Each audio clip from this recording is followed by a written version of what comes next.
live. Yes, live from James Place. And we're talking Barbershop Talk. Yes, Barbershop Talk, where nothing is off limits and everything's on the table. Everything's on the table. Barbershop Talk. Come on, everybody. We're here at James Place. Barbershop. We're talking Barbershop Talk. Barbershop Talk. Barbershop Talk. Where nothing's off limits. Barbershop Talk. Barbershop Talk. Barbershop Talk. Barbershop Talk. Everything's on the table. Barbershop Talk. Barbershop Talk. Barbershop Talk. Barbershop Talk. Everything's on the table.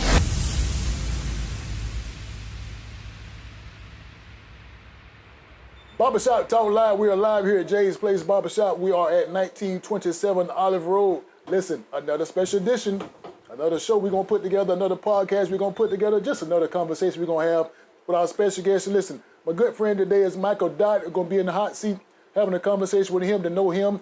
You know who we are. We know who you are. But first, before we get to this conversation with our special guest, I want to give a shout out to our people behind the scene, put this program together. I'm referring to my sponsors, my supporters, my encouragers, my motivators, my lifters. I'm talking about Demetrius Johnson, Beverly's Body Butter, right here in Augusta, Georgia. Listen, she have a company called Whip Scented Shea Butter, which is Beverly's Body Butter. Listen, give her a call, 564-5335. Again, that's 706-564-5335. Whip Scented Shea Butter. All different flavors, mango, peach, island paradise, tropical paradise, strawberry. Somebody say that product is good for your skin, it's good for your hair, and also it's good for pain. Give her a call at 706-564-5335. You got TikTok? Why don't you hit her up on TikTok? You can always find it at Melon Queen 1976. Again, my good friend Demetrius Johnson, Beverly's Body Butter. And listen, just so happened today is her birthday. Demetrius Johnson, we're going to say happy birthday to you, girl. If you see her around town, give her a hug, give her a clap, give her a pat on the back. Just say happy birthday to her. Again, my good friend Demetrius Johnson, right here in Augusta, Georgia, Beverly's Body Butter, Whip Scented Shea Butter. Call her up. Again, that's 706-564-5335. CSRA, Barbershop Talk Live World, I'm urging you, I'm encouraging you, I'm motivating you, I'm making sure that you make sure you call my good friend Alan Odom. Why would you call Alan Odom?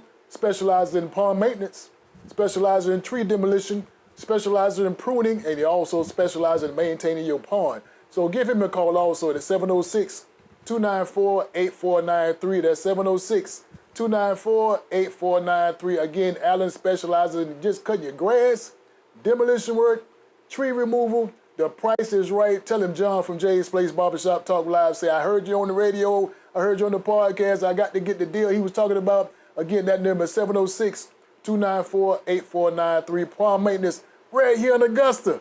Call him up. Tell him John from Jay's Place Barbershop Talk Live. Say, I got to get the deal I heard about. Also, seriously, Barbershop Talk Live World, I want you to circle your calendar. I want you to put an X on that calendar. I want you to call your friends, call your neighbors, call your enemies, call your church members. Tell them to tune in to Barbershop Talk Live next week. Tell them to tune in to Barbershop Talk Live next week. What's going on next week? Next week is going to be an all-live call-in show. All-live call-in show. That means you Barbershop Talk Live World, you'll be the guest in the hot seat. What we're going to do, we want to answer all the questions that's on your mind. We want to get to know all the thoughts that's on your mind. So what we're going to do, we want to know, do you believe the sheriff is doing a good job right here in the CSRA? Call us, give your opinion, give your concerns, give your ups, give us your downs about it. Also, do you believe the mayor is doing a good job? Right here in Augusta, Georgia, you can give us your opinions, give your views on that. Seriously, Barbershop Talk Live World next week is an all-live call-in show where you will be the guest on be in the hot seat. Also, we want to know how's the school system. Tell us about the school system. And listen, I was also told to ask the question, do you believe your pastor at your church is doing a good job? If you think your pastor's doing a good job, tell us. Barbershop Talk Live World, we want to know all what's on your mind. Remember, next week is an all-live call-in show. Write the number down at 706-426-1533. That's 426-1533. Somebody said they're talking about raising taxes. Should they raise the taxes? Should they raise the property tax? Give us a call. Get into the conversation because we want to know what's on your mind and the people want to know what's going on downtown, what's going on around town, South Augusta, all the surrounding areas of the CSOA. If you want to talk about the people in Burke County, somebody say the sheriff want to know what's going on.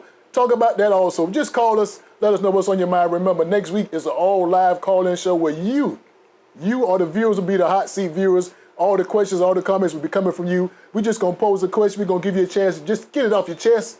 Because as we always say, the people want to know what's going on in the CSOA. Listen, you didn't come to hear me. You didn't come to see me. You don't care about what I'm talking about, but you want to know what's going on in our guests' mind tonight. So without further ado, I want to present to some, introduce to others, my good friend Michael Dot. What's going on, Mike? What's good, man? You good? I was still tripping about What's up? what if your pastor doing a good job. Yes. Hey, now Mike, I don't even have no. I don't care if the pastor doing a good job, but the people want to know. Yeah, The people want to know because we got some pastors that some people feel is not doing a good job. I hear you. So we're asking the people to see us on your Barbershop Talk Live World. Call in with your concerns. Call in with your praises, with your thoughts. Because again, we want to know what's going on. The biggest institution in the CSOA and probably the world is the church. This is true. And we want to know, is that church doing what it's supposed to be doing? I got you. Or the church just why are we still having a building for after 40 years of church service? I don't want to know. The people want to know, Mike. I got you. We just, I got you. So if you want to call in and tell us about your church, please, ma'am, please, sir, do that. You do that. You have permission to call in and let us know about your church. I got you. 706-426-1533. Barbershop Talk. Remember, we are live next week. Get into the hot seat with us. Understand when you will be on this hot seat. That's what we're going to talk about. All right. All live. All right. That's it. Mike, you doing good? I'm all right, man. Man, it's good to see you. It's good to be seen, as they always say. That's what they always say. And Barbershop Talk Live World, I want to let you know this guy is so busy. It took us 6 months to time down to get here today. He exaggerating now. That wasn't the thing, but we'll go with that. We'll go with that. We'll go with that. But again, I'm glad you're here. It's been a while. We tried to work out some dates and kind of get some stuff together. Right. But we good. We good. You good? We good. Yeah. And Mike, I have done my homework in the time we've been trying to get this thing together. I've been checking you out. Okay. I've been doing some research, and the secretary, she said he all right. Okay. So we're gonna go with that. I appreciate that. And all my research and all my secretary work has been done. So I know who you are. We good with you. Okay. But some people behind that camera don't know who you are. So would you mind looking to this camera and telling people the Barbershop Talk Live World, who is Michael Dot? Well, I am a native of Augusta. Okay. I matriculated through school here, graduating from Davidson Fine Arts, class of '95. Okay. Went off to school, graduated from UGA, had 2 wonderful children who are now adults, came back to the city, and I've been here for almost, a little over 2 years now. Okay. I've been back for a little over 2 years. Okay. And so I work in the social work field, working with children that are going through the juvenile court system. I've worked in, I guess we would say, services for individuals with developmental disabilities. And pretty much for the past 12 years, when I was raising my children, I was involved heavily in the church. So a lot of the things that I've written about are church. That's why I was laughing about the pastor thing. Oh, well, there you go. That's a connection. That's a connection. Okay. All right, now, did I hear something earlier about you originally from Augusta? I'm originally from Augusta. Originally homegrown. Mm-hmm. Now, what high school, what middle school, what elementary school? What? Went to Meadowbrook. Went to Meadowbrook, okay. Then I went to Morgan Road. Shout out to all the people before it became an alternative school. Okay. Understand what Morgan Road was. Man, I look back on it now with fond memories, but it was, but it wasn't. But I look back on it fondly, and then I went to Davidson from 9th to 12th grade. Okay. Now, anybody can get in Davidson now. No, anybody can't. You have to do an audition to get in, and the story was, with me, I had some friends that lived around the corner, and basically what they were telling me about Davidson, and I was like, oh, okay. I saw the little card come in the mail. Yeah. And I was like, okay, I'll try We'll it out. try it out. Yeah. And I tried it out. And so they called my dad probably a week before school. I was zoned for Glen Hills. I was already talking to fellas to be on the football team there. And they were like, hey, they want to see you, do an audition. I did an audition. And the principal, she had some concerns about my conduct. Oh. Because I got C's in conduct. But basically for talking, because my voice carried. And so I was finished with my work a lot of the time. So, I mean, I got you. talk. Yeah. So, that was the issue. But they was like, if you're interested, come on. Come on. So I came. And the rest is history. Yeah, the rest is history. Okay, so you wanted to be a football player. Yeah, at one point. Okay. At one point. Okay, so you think you can still do a little something? You got a little sports in you now, or you just No. You just don't got to be a couch potato now. No, nah, I won't say couch potato now, but football. Basically, my son, as he matriculated, he did football. Okay. So that's cool. My knees ain't gonna let that happen. I ain't gonna do it. I can get you. Got 2 good games of 21. Oh, on the court. Okay. Yeah, before the knees swell. So I got you. I understand my age group, and Okay. that's how we run. We do a half court. Yeah. 21. All right, second game. Now let's run a third. Nah, cause that's it. I'm good. Stay in your lane. Yeah, stay in my lane. Now, Stay in my I lane. heard earlier you say you're a Bulldog. Yes. University of Georgia. Yes. And what was your degree in the University of Georgia? Psychology. Psychology. Okay. Now tell us, how's that experience being on that campus, that whole roar of that school going on that? Because I've never been to the campus. It's a different world, different experience, and all that. What we see on TV is what it really is.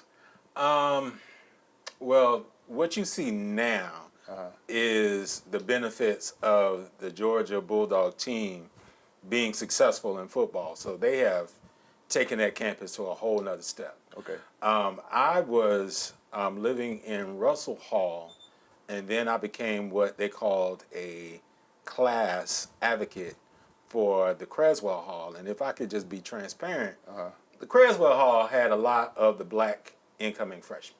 Okay. Okay. And so basically what I was there for is to help them matriculate and stay.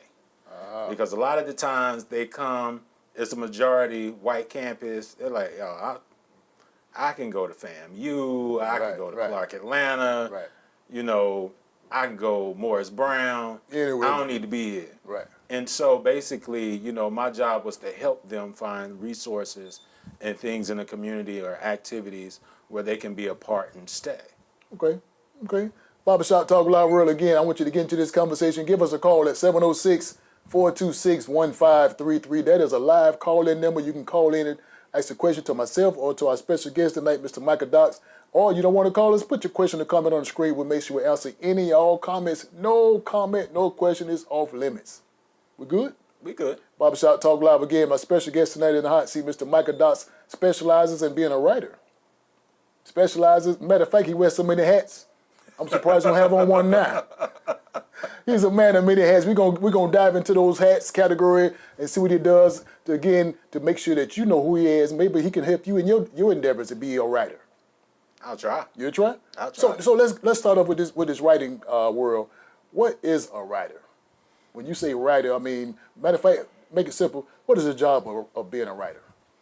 Well, for me, and I can only speak for me, basically writing is you're taking your ideal or your concept and you're putting it on paper or, of course, on Microsoft Word or whatever program you put all your stuff on, and you are trying to illustrate a picture, basically talking through words. Okay. And so for me, when I sit down and I write, I like to see the story actually happening. That's when I know I've got it. Okay. So I may have an idea that'll come to me, and then I'll sit down and write it, and then I'll come back and fine tune it. And when I can see it while I read it aloud, that's money. That's money. Mm-hmm. Okay. So basically what you're saying, to being a writer, you have to get somebody else into your mind and see your vision come on paper. Well, that's what I want the reader to That's do. what you want. I'm saying, yeah, the reader to do. Yes. Okay. So how do you know you have? Because some people say, well, this is a best-selling novel, best-selling book, whatever. How do you know that these books, or anybody write, would become a best-selling book? I don't think we honestly know. I mean, it's basically right now how writing is. You know, well, I'm gonna just be transparent for y'all. Okay. Sorry. Yeah, barbershop talk. People don't read Okay. like they used to. Okay.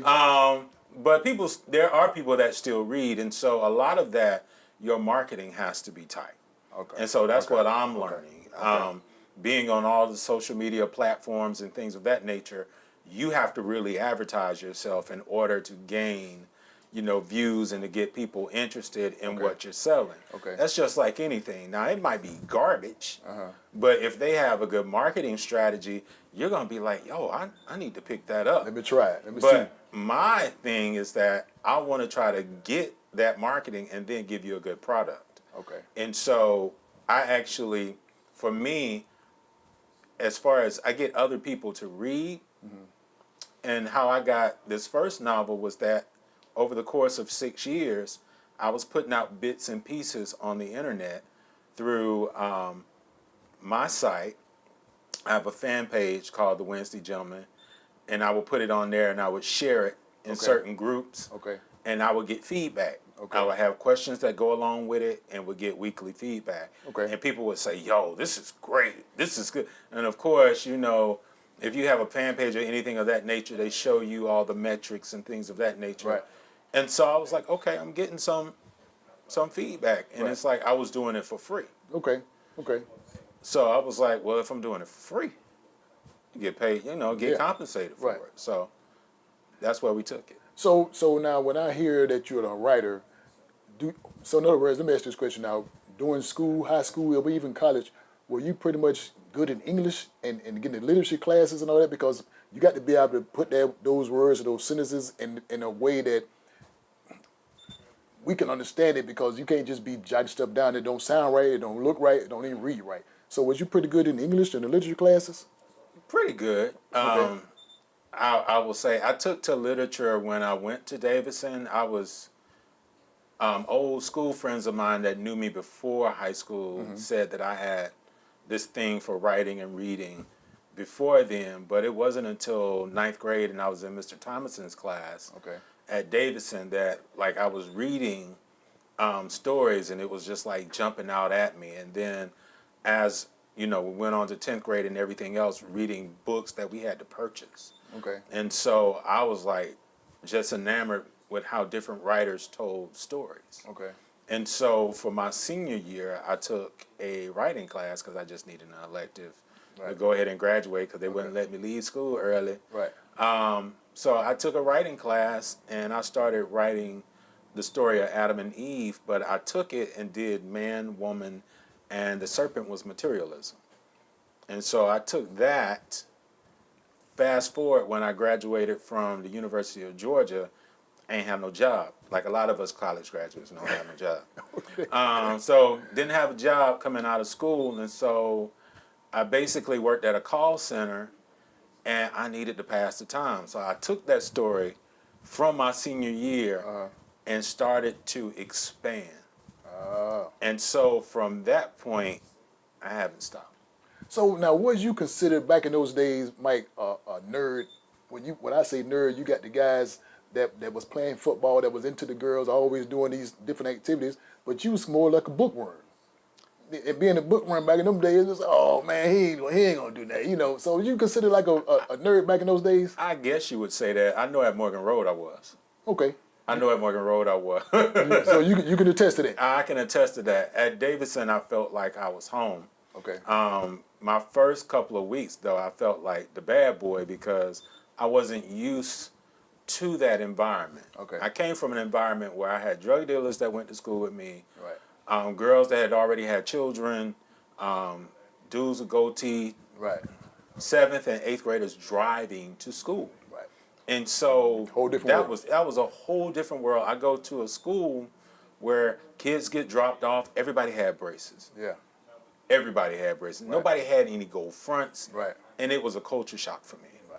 And so it took me a minute to get used to that environment. So once I got used to it, then I fit right in. Fit right in. Okay, I can see that. I can see that. Barbershop Talk Live World, again, I urge you to get into this conversation with Micah Dot. He's letting us know because being a writer, you might have been a nerd, you might have been a bookworm, you might have been whatever, but it takes a certain type of person to do what he's done over the many years to get where he's at now. So if you have a question, you have a comment, give us a call at 706-426-1533. Or you don't want to call us, put your question, put your comment on the screen. We'll make sure we answer any and all comments. Nothing is off limits. We good? We good. Listen, now, I know, again, being a writer, it got to take a lot to do that kind of work because, again, it's so many different facets where you have to program your mind, you have to change your thoughts, you got to get into these modes and this comfort zone. So doing that, what excites you about being a writer? What is it that really just get you gassed up, get you energized when you start writing, and what's the excitement part of it? The excitement part is, I guess I would say it's threefold. Okay. One is therapeutic for me. Okay. Whatever I'm going through, I can channel and put into the story. Real quick, I was working a job, and I took this job and took a pay cut Okay. to take this job, thinking that was going to be easier than the job that I left. Oh, okay.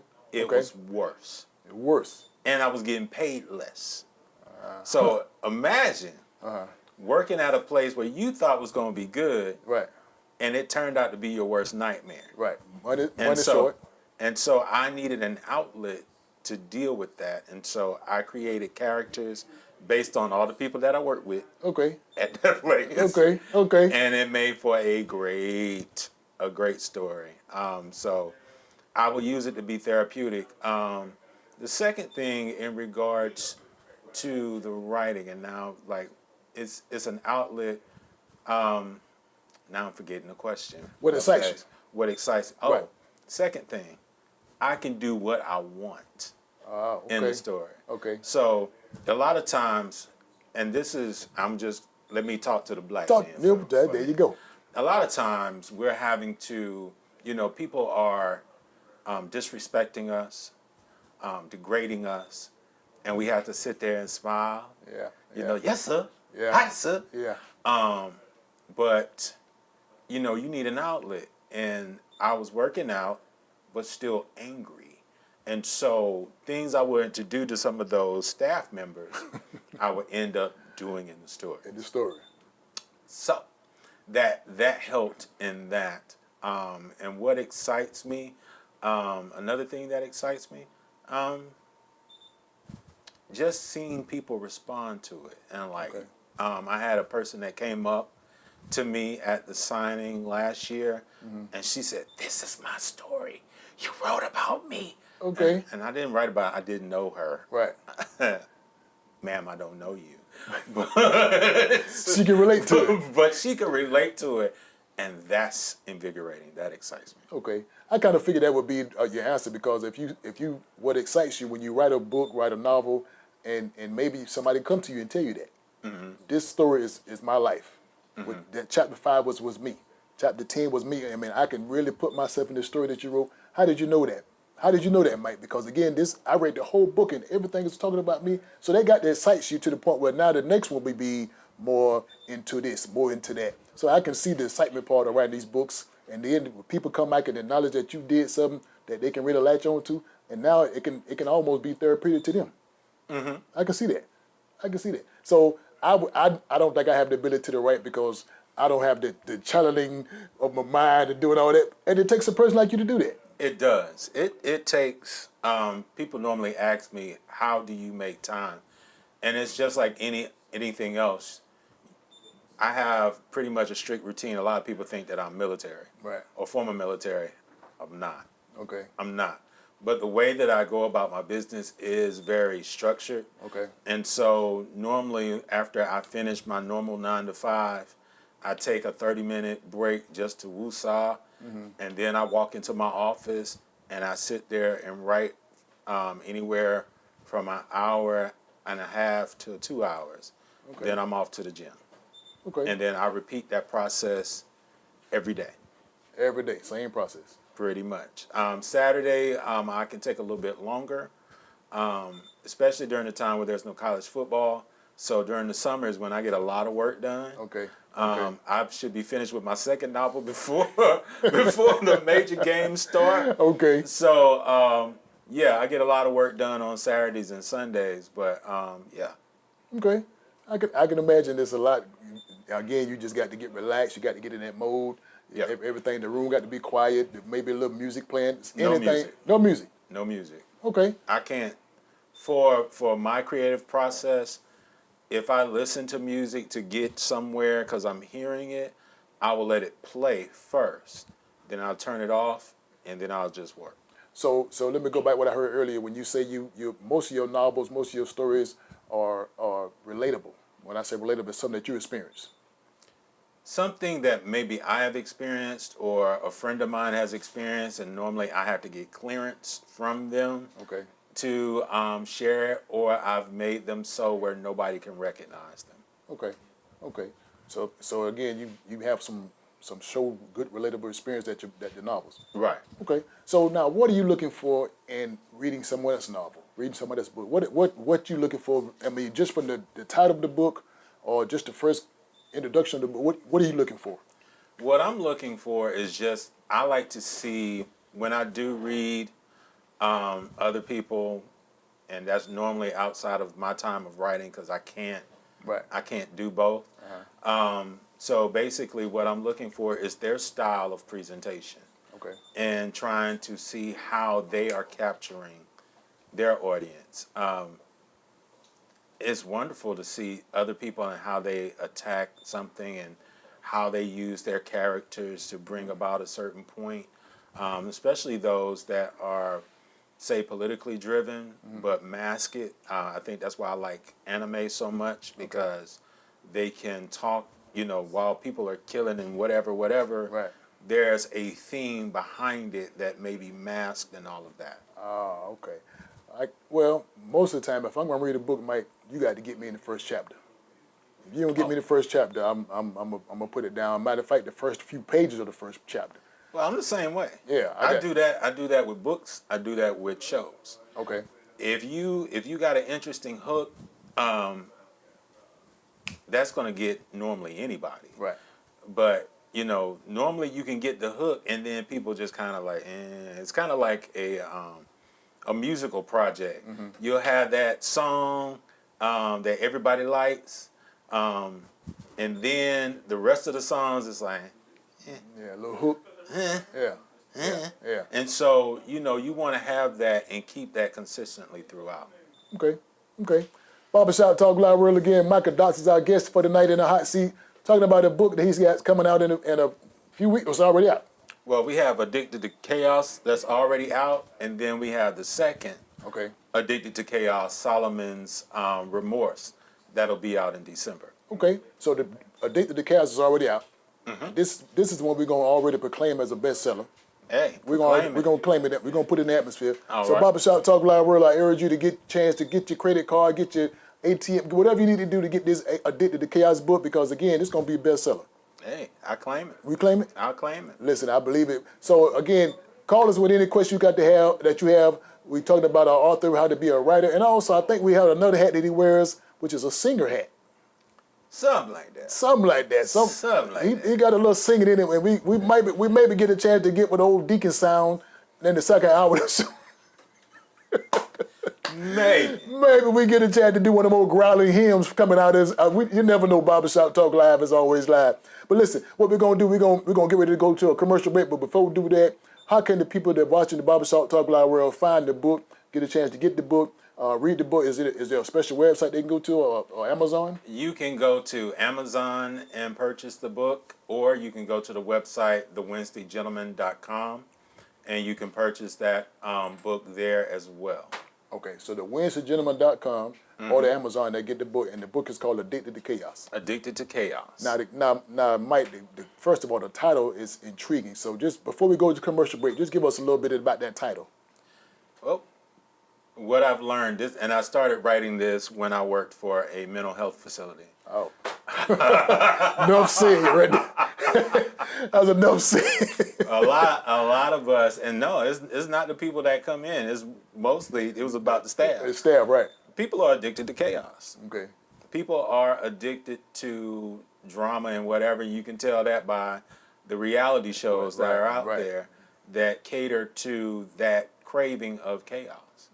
It's like, no, you can't act regular. You gotta do this and you gotta do that. Y'all need to fight. Y'all need to fight. It's like, why? Yeah, throw the drinks on there. Do something. Because it's entertaining. Right. And so I based the book off that premise, and you follow several characters that find themselves addicted to chaos. Addicted to Chaos. That's the best-selling book. We're going to claim it. We're going to put it in atmosphere. We believe that now. We believe it. But for now, listen, we're going to take a commercial break. We're going to pause for the calls. Barbershop Talk is always live each and every Wednesday. I want you to watch the screen. My good friend Felicia Lee right here in Augusta, Georgia, has a company called True Therapy. Specializes in mental health, physical health, spiritual health, and also some financial health. So again, my good friend Felicia Lee is right here in Augusta, Georgia. The company is called True Therapy. We'll be back in 2 minutes.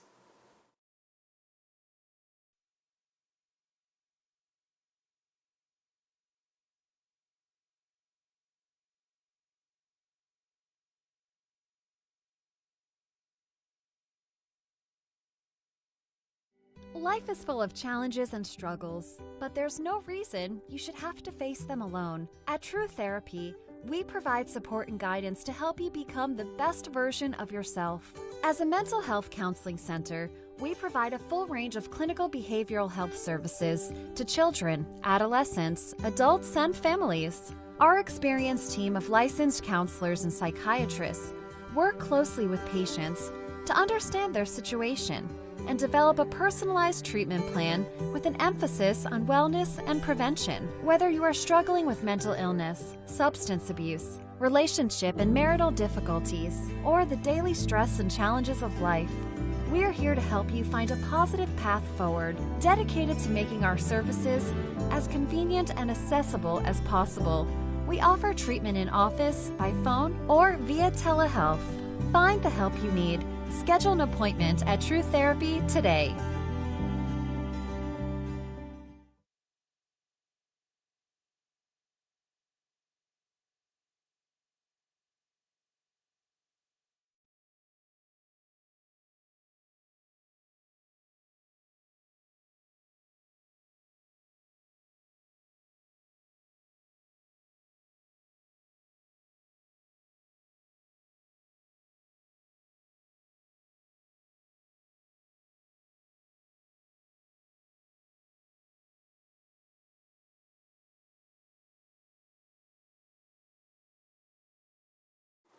Barbershop Talk Live. We're back live at Jay's Place Barbershop. Again, we at 1927 Olive Road. You want to stop by and sit in the audience, be glad to have you. But call us at 706-426-1533 with a live comment or your question. Again, that's my good friend Felicia Lee. We're here in Augusta, Georgia with True Therapy. Great person to know, great business to be a part of. Again, specializing in your mental health, your physical health, your spiritual health, and your financial health. So get in contact with her again, Felicia Lee with True Therapy. That's right here in Augusta, Georgia. Our special guest of the day in the hot seat, Mr. Michael Dotz, talking about being a writer. And one of the things he's passionate about writing is addicted to chaos. Addicted to chaos. And before he went to the commercial break, he said that everybody is addicted to chaos. In some form of fashion. Some form of fashion. Yeah, something like that. Something like that. But we can tell in the things that are put before us, shows like Temptation Island and all this other rigmarole. I don't want to talk about the housewife thing. But basically, we like chaotic situations. Okay. And it has come from a point where we like to watch it, and then some of us, we take that and now we want to put it in our lives. So now we want a little something going on here so we can have chaos and turmoil. Okay. Even though we say we don't want it, we really do want it. Some people live off the chaos. Yes. Some people thrive off the chaos. Yes. Some people got to have the chaos. Yes. We don't want nothing that's going easy. We don't want nothing that's going the right way. We want some kind of drama. Yeah, and I would probably agree to that because early in my early life, I was one for that. Yeah. And I mean, I was a risk taker. in any and everything. And it didn't matter. So, but as you get older, you understand that peace Right. is beautiful. Peace is good. You need the peace. Peace is beautiful. You can live without the chaos as you get a little older. Yes, sir. Yeah. So basically, I take all the chaotic stuff that I've seen and I just put it in the books. Okay. Now we're going to talk about this book now. Again, Addicted to Chaos. Mm-hmm. So, as you said earlier, it's coming from the Winston Gentleman. Right. Now, tell us about the Winston Gentleman. What exactly is the Winston Gentleman? Well, that is my pen name. The pen name is the Winston Gentleman. Yes. Okay. Now, tell us the story behind that. Well, basically, I came up with the Wednesday Gentleman. I was doing little posts every Wednesday. Mm-hmm.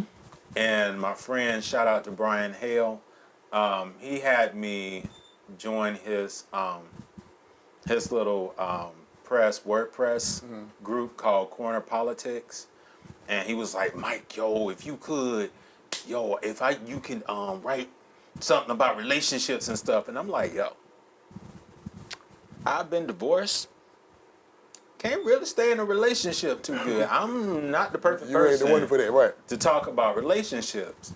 And I tried like the first 2 or 3 go-rounds, and I was like, this ain't working because I don't like talking about relationships and then giving them all the jargon that we hear, Right.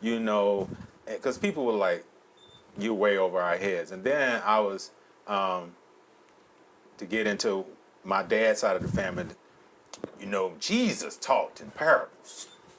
And so Okay. I was like, well, let's go ahead and, do something in the story. So you can talk about relationships in a story form. Mm-hmm. And people tend to take to it better because it's not directed at them. Okay. If it's somebody else, we good. Right. We're good. If it's about us, I don't want to hear that. I don't want to hear that. And so that's what got that going. And so I started doing that. And it was coming out every Wednesday. Mm-hmm. And I was like, I need a name. Right. I need a name. And I was like, Wednesday Gentleman. Winston Gentleman. That's And it. it stuck. And it's stuck.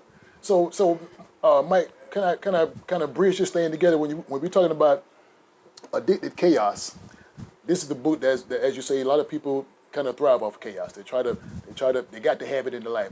They don't want nothing that's going easy. They want all kind of disruptions. So going off from the book title and also going into your full-time job work, is that some kind of way that the way you work for is the kids advocate, child enrichment kind of thing? Because again, that's a lot of chaos going on in that world.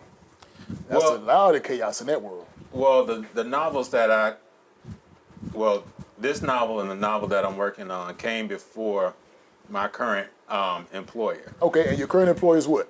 Child enrichment. Child enrichment, Barbershop Talk Live, child enrichment, that's the full-time job. Yeah, that's the full-time job. Okay, now what are you doing in that?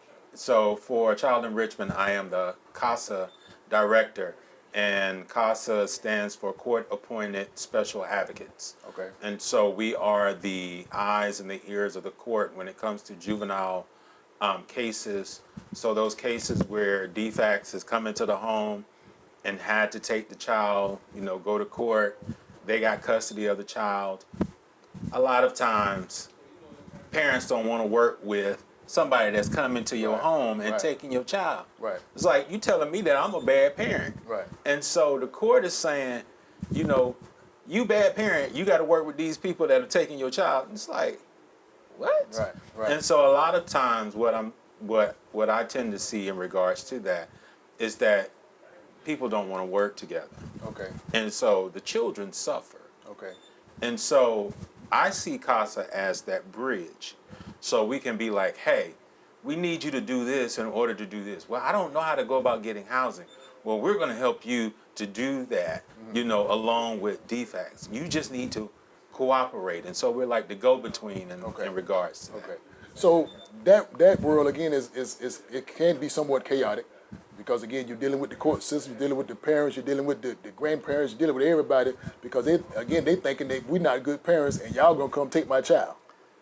So that's kind of how some people just look at it. I'm gonna be honest We're with gonna y'all. be honest. Barbershop Talk Live. My previous employers, that's where the chaos was. Okay. I understand about juvenile court, and yes, we have some loonies that we may experience, and but with what I've experienced in mental health, in developmental disability world, it's not the population. It was normally the staff. That was the problem to me. Right. I'm like, y'all are nuts. Okay. And so, Right. and so you will see things that would happen, and it would just be, you're looking at the staff, and you're just like, What's going on? what's going on? And Yeah. and people will be like, but you're talking about the people that helped them. No. Understand, I'm more or less talking about the people at the top, Right. because that's where the real craziness comes in. But that'll be for another book that I'll put out for y'all. Another novel coming up on that. Mm-hmm. So now, Mike, the child enrichment part of this program, what I know you say you're the director. So again, what is your duties to the parent? Well, my duties as the CASA director is basically that I supervise the coordinators. Okay. So we have a team of coordinators that work with volunteers from our community.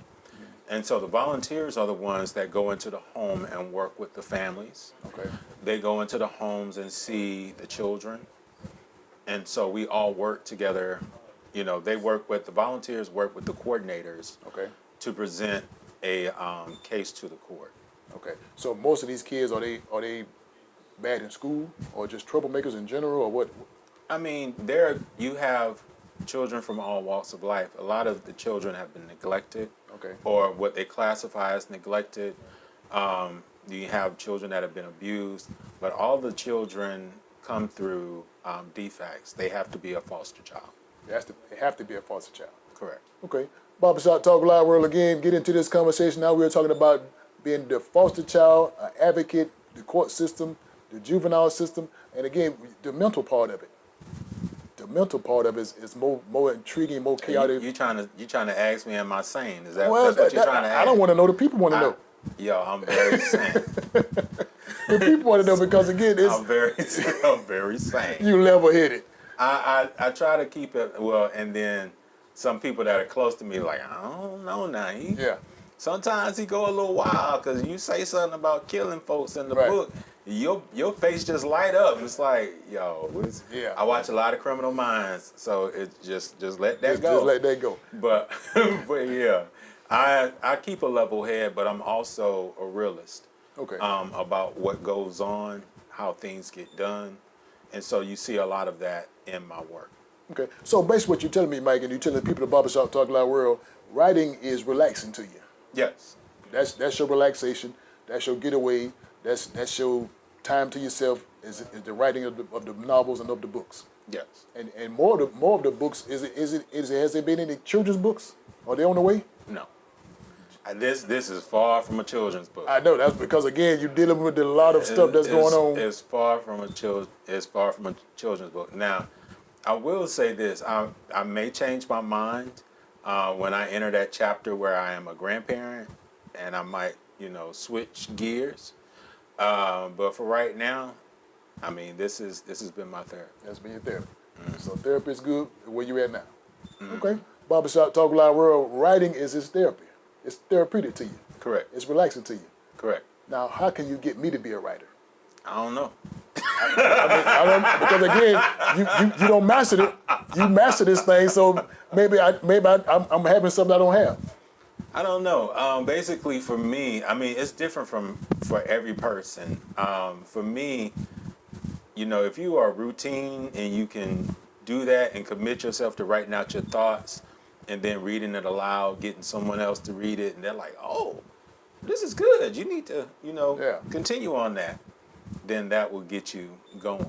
Could this possibly be a movie? It could. It could possibly. It could possibly be a movie. It could possibly be a movie. You can vision that. You can see that. Yes, I can. Barbershop Talk Live World. I can see it too. I can see it. it. And the name of it would be Addicted to Chaos.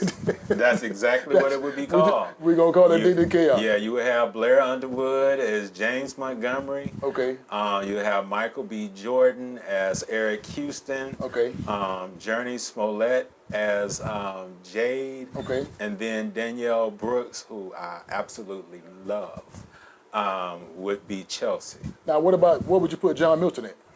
John Milton, what would he be in? You would probably be a part of Oz crew. The Oz crew. Oz Well, Oz is the head of security Okay. Okay. and I can keep order. disposing of bodies. Oh, Lord. Barbershop Talk Live.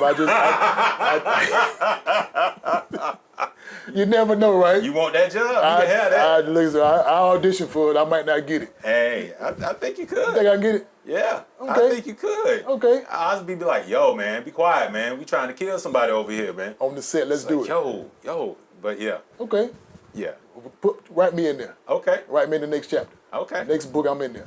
I'm already finishing up the second one, so I'm ready. yeah, okay. I'm ready. Now, people at Barbershop Talk Live World, they've been talking on the streets. They've been understanding who you are and what you got going on. So some of the people don't know that you are a proclaimed singer. Now, I didn't say that. The people at Barbershop Talk Live World say that, and they also want to know that. Is that correct? I sing. You Yes. sing.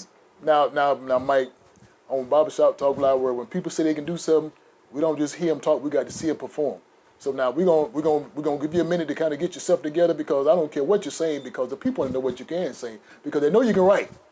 They got all the covers in the world that you can write, because some people, matter of fact, have seen these books on the shelves in around the CSRA, but they don't know if they heard you singing. So if you're ready to hear Barbershop Talk Live tonight, a live singer sitting in the hot seat, just give us some thumbs, give us some hearts, give us some likes on the screen. We'll make sure we get him ready. But before we do that, we want to make sure that, again, how can they find the book? What's the website? What is your website again? Or you got any book signings coming up in the near future? You can find the book on the WednesdayGentleman.com website. You can also go to Amazon and query Addicted to Chaos, the prelude, and you can order it from there. Or if you see me in the street, I normally keep some books in my car now, because I learned my lesson, because I had some friends that wanted a book, and I was like, oh, I don't have any. And so I keep a couple in my car. So if you see me, hey, I can hook you up. You better keep a book. Autographed copy. Autographed copy. All right. Again, Addicted to Chaos is the name of the book, and he's also the director with the Child Enrichment Program here in the series, and he's been doing a lot of things in the series. So I want to let you know, this is the person to get in contact with for your child, for your writing, and potentially singing career. I don't know about singing career, but I can hold a tune. Okay, so it's on you, Mike. You really want me to do this? I don't want you to do it. I don't care if you do it or not, but the people want to know. Barbershop Talk. Did you get those 20? Did you get those 20? I think we got 19 and a half. We got, do we got it? There they go. They are tuning in. Barbershop Talk Live World, so they're tuning in. So again, if you want to hear Michael sing, just give me some hearts, give me some likes, and we'll make sure we'll get him an autographed signed copy of the book, and also get you the tape recorder of this song he's about to sing. Tape record? Nah, I ain't giving you enough to do no tape record. Run it. Great is your mercy towards me, your loving kindness towards me, your gentle mercy I see day after day, forever faithful towards me, and you're always providing for me. Great is your mercy towards me. Great is your grace. That's what I'll give you. Barbershop Talk Live. I couldn't have done it better myself. Again, right here in the hot seat of Barbershop Talk Live, Mr. Micah Dot singing this rendition of Great is Your Mercy. Listen, now you know who that remind me of, because I like to hear a lot of different male singers. I don't know if you get a chance to watch or listen to a lot of the male singers. They kind of remind me of Darryl Coley. Oh, that's a wow. Oh, okay. You remember Darryl Coley? Oh, yes. That's. I love to hear Darryl Coley. He was one of the greatest voices in gospel by far. The way that he achieved his notes, yes. Beyond the Veil, yes. Yeah. Now you remember that? Yes. I don't ask me to sing that, because that's not going to happen. Darryl Coley was one of my favorites. He's a true tenor and could bend any and every note. I remember he sung a song with John P. Key. Man, and he just slayed it. I was just like, wow. Yeah. Like, to me, Darryl Coley is up there with Luther Vandross. Yeah. he's top shelf. I like it. I mean, from the old ones to the earlier songs he done, you ain't gonna find too many better than Darren Cooley. Yeah, that what you kind of remind me when you sang just now. Well, that's a great compliment. I'll take that. You'll take that. At least you didn't say, you know, you remind me of T.D. Jakes. No, Lord, Darren Cole is, like I said, he's the top elite, one of them singers. And I listened to all the old songs he put together, and from the Zuzu conference and all them old, man, that was a bad boy. I mean, listen, Barbershop Talk Live, let's get back into the conversation. We get to singing and get all off track. But again, Michael Dox is here, our special guest in the hot seat tonight, talking about being a writer and what it takes to become a writer, how you have to challenge your energy to become a writer. Again, the relaxation part of it, because he said that what excites him about being a writer, seeing the people engage in the novels, bringing out what you try to put out. So being a writer is exciting to you, and again, I think I can do it if I put my challenge and energy to it. That's what you say, right? Putting your energy to it? Yeah, I think I can do it. I think I can do it. Hey, you can do anything you put your mind to. So tell us about the next part 2 coming out, because this is considered to be part 1, right? All right, so let me kind of address this book. Okay. And the risque cover. All right. I was leading it into that. So basically, Addicted to Chaos is a story about an entrepreneur who falls out of love. I think everybody can relate to that. Okay. And so, but he takes that falling out of love hard because it was very public. Okay. And so, and by public, I mean, it's all on social media and everything. Okay. Kind of like Shannon Sharp right now. Okay. With everything going on. We can relate to that. And so, he falls, but he's still an entrepreneur. He's trying to get up money for his business. He gets with one of the food critics who happens to be, I guess, a madam of sorts. Okay. And so he goes into the escort business. Okay. And so, needless to say, he parlays his escort business into working for one of the biggest IT/black mafia guys in Atlanta. Okay. And so he learns from the IT/black mafia general, okay. James Montgomery, and Eric, who is the entrepreneur. He then starts to ascend. Mm-hmm.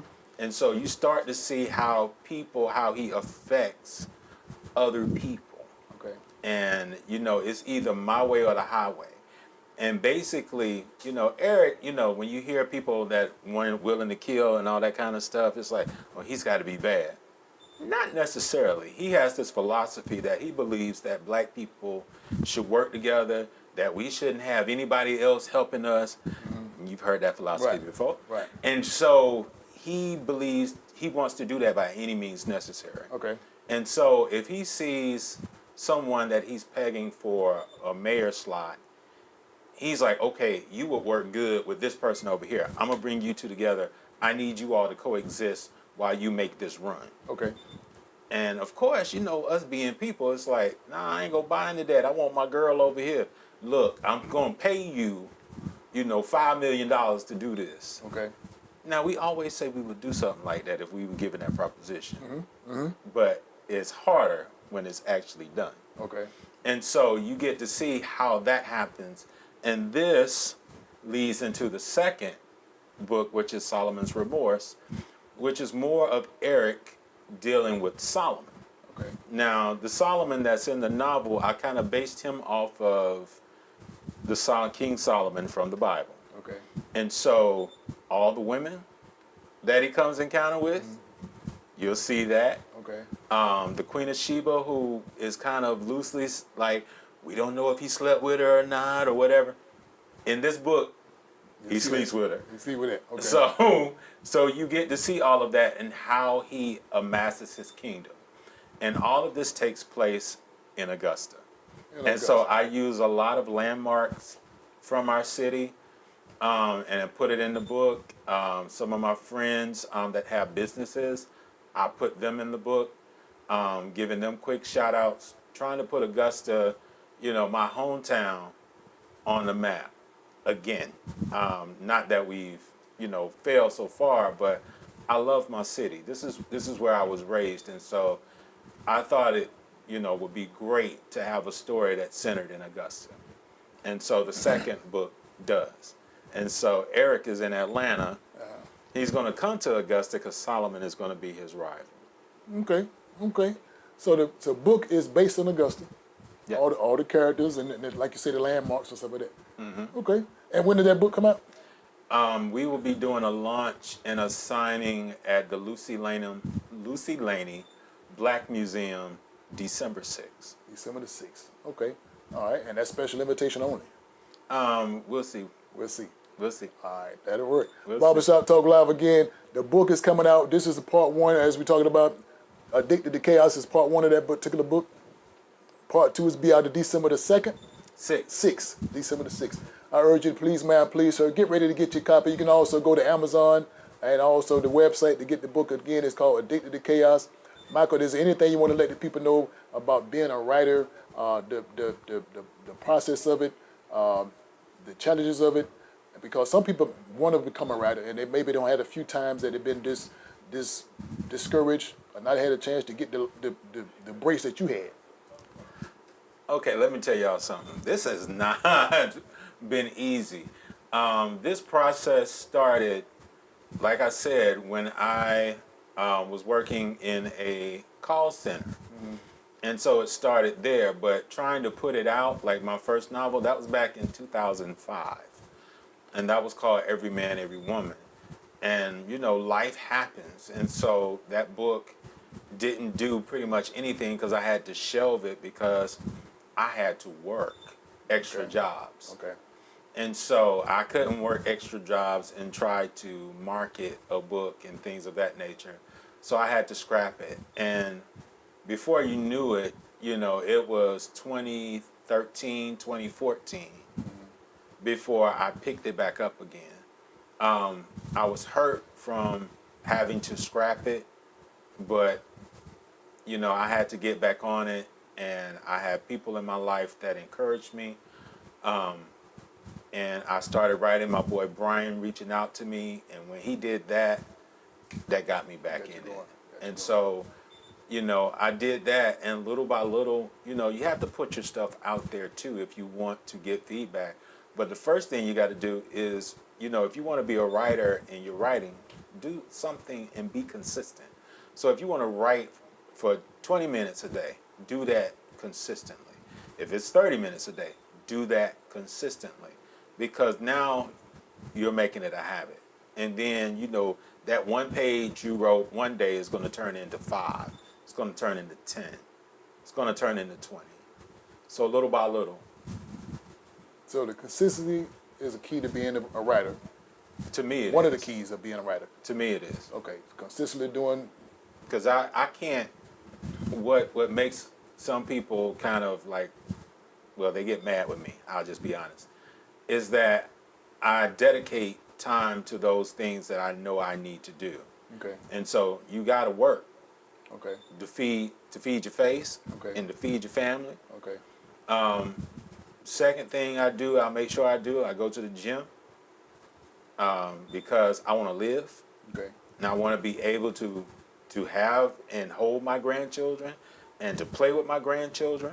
So that's important. And then the other thing is that when I write, I block off time for that. I'm not taking any phone calls.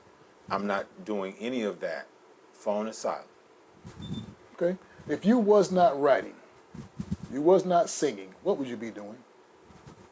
I don't know. That's you. That's your passion. Honestly, that's what I do right now. Okay. And I can't see myself not doing it. Okay. So as long as I have breath in my body, what I've learned now that I haven't, I was leading praise and worship when I was in Athens. And now that I'm like going to church consistently again, I'm wanting to sing. I will sit there in my pew and sing. Okay. And so I know that fire is still there. And so I'm going to be doing it at some point. Okay. But yeah, I can't Right. I can't see it. I've been singing since I was little. So I was see it. singing to girls on the curb in my neighborhood on my Right. street. Right. I got Michael Jackson off the wall, Right. and I learned that whole song. that whole tape. Uh-huh. And I sung the whole tape in front of these two girls. Uh-huh. And of course, my voice is like Michael Jackson's at that time, and I was just rattling off songs. Right. Yeah. So basically, you saying writing, singing is your passion. Yes. And some people say that's your purpose, and almost you would do it without even getting paid, because that's what you. I have. Yeah, that's your purpose. That's your purpose. Yeah. Now I want some dividends to go along with that. Right. Right. Yeah. But that's your makeup. Yes. Writing, singing. That's the purpose of who Michael is. For the most part, and being a father. Being a father. Okay, I understand that. Barbershop Talk Live World again. I have a good conversation with my good friend Michael Dot. I hope you had a chance to get in contact with us, get in contact with him, and please, man, please, sir, just digest what he's saying, because writing is not easy. No, it's not. It's first of all, you have to be consistent at it. You have to be dedicated to it. You have to have the purpose and the passion to do that. Mm-hmm. So again, get a chance, go to the website, go to Amazon, get the book. It's called Addicted to Chaos. Right here, another edition of that book has come out December the 6th. Yes. Right here in Augusta, Georgia, very own Michael Dodds. Listen, you have a question or comment, you can still put the question or comment on the screen. You can still call us. We'll go back and look at the comments and answer the question. Again, Barbershop Talk is always live. Mike, there's anything you want to tell the people before we leave out here? If you have purchased the book, please, ma'am, please, sir, leave a review. Okay. Let me say that one more time. Okay. If you have purchased the book, please leave a review. That helps push the book up, so immediately when you query, it'll come to the front. That's what we need. So if you can, please, ma'am, please, sir, if you've already purchased, leave a review. If you have not purchased, what you waiting on? There you go. What you waiting on? There you go. Come on, man. It's your homeboy. Come on. It's your homeboy. Get your homeboy book. It's your native son. That's your boy. That's your neighbor. Yes. That's your friend. It's your friend. And don't forget about next week. Give us a call with our live call-in show. And if you do have a chance to purchase this book, or if you already got this book, call us and tell us how this book is. Don't share it with your pastor now. No, I'm listen. just going to say now. Because there's some sex scenes in there. Please don't share this with your pastor. Well, listen. Barbershop Talk Live World next week, if you had a chance to read this book, if you didn't read this book, you can still call us and tell us this book is trash or some good.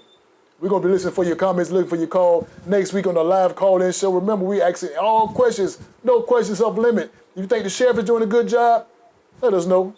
You think the mayor is doing a good job, let us know. You think your teacher is doing a good job, your principal, your elected school commissioners, let us know. Also, as I said before, we also looking for phone calls from the pastors of the church. The pastor, if you think your pastor's doing a good job or not doing a good job, call us, let us know. Barbershop Talk Live next week. This is an all live call-in show where you as the viewers, you as the callers will be our special guest. Remember, I don't want to know what's going on. The people want to know. So we are here for the people. Let the people know what's going on. So Mike, I appreciate you for coming in. Barbershop Talk Live, sitting down, letting the people know what you got going on in the future and in the present, because addicted to chaos is addicted to chaos. That means we all got a little chaos in our lives. Some people are addicted to it, but if not, just again, support what he's doing. Barbershop Talk Live World again. Again, the Amazon and the website is called? TheWednesdayGentleman.com. TheWednesdayGentleman.com. So listen, we want to get out here. Again, look forward to seeing you next week. If you didn't have a good time, we did. We sure did. We did. I don't know about you. We did. I had a good time. I had a good time. Remember, next week, Barbershop Talk Live. Call us with all your comments, all your questions, all your concerns. We want to know, is the leadership doing right? Is the leadership in Augusta doing right? Raising taxes, trash taxes, property tax, any kind of increase. Is it doable? Is it not doable? Is it okay? Call us 706-426-1533. The people behind the scene tell them we got to get out of here. We're going to be obliged to those folks behind the scene, behind the camera, say we got to get out of here because we got a party to go to. Demetrius Johnson, birthday girl. Demetrius Johnson, Beverly's Body Butter. Today is her birthday. So again, if you get a chance to see Demetrius Johnson out and about, call her, jump on her back, give her a hug, give her whatever you got to do, and wish her happy birthday. Listen, to everybody that's watching Barbershop Talk Live, if it's your birthday, happy birthday to you. If it's your anniversary, happy anniversary to you. Again, Barbershop Talk is always live each and every Wednesday. Mike, you ready to get out of here? We can get out of here. All right, let's get out of here. Appreciate you. Come on up to the screen. Look, come on up real quick. Right there. Now look at that camera right there. You ready? That one in the center right there. You ready? Follow me. See you later. See y'all. Barbershop talk. Barbershop talk. Barbershop talk. At James Place. Barbershop talk. Barbershop talk. Barbershop talk. Barbershop talk. Barbershop talk. Barbershop talk. Barbershop talk. At James Place. Barbershop talk. Everything's on the table.